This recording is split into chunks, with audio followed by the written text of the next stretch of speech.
हिंदीवरनं खूपच आता टीका टिप्पणी सुरू झालेली आहे. काय सध्या कोणाला उद्योग नाहीये. मराठी आपली मातृभाषा आहेच, त्याबद्दल कुणाचं दुमत नाही. प्रत्येक राज्याला आपली आपली जी काही मातृभाषा असते त्याबद्दल आपुलकी आहे, प्रेम आहे, जिव्हाळा आहे, ती टिकली पाहिजे. आणि मराठीला अभिजात भाषेचा दर्जा देशाचे पंतप्रधान नरेंद्र मोदी साहेबांनी दिला. खूप वर्ष हे प्रकरण दिल्लीमध्ये पडून होतं, परंतु कुणी करण्याचं धाडस दाखवलं नाही. ते NDA सरकारने दाखवलं, मोदी साहेबांनी दाखवलं आणि त्याचे कार्यक्रम पण आम्ही त्या ठिकाणी घेतले. आता मराठी भाषा भवन मरीन ड्राईव्हला अतिशय चांगल्या प्रकारची वास्तू आम्ही त्या ठिकाणी करण्याचं ठरवलेलं आहे. प्लॅन सगळा तयार झालेला आहे. निधीची कुठली कमतरता नाही.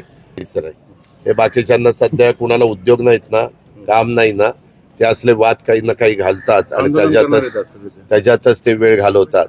रोकठोक महाराष्ट्राला सबस्क्राईब करा आणि बेल आयकॉनवर क्लिक करायला विसरू नका.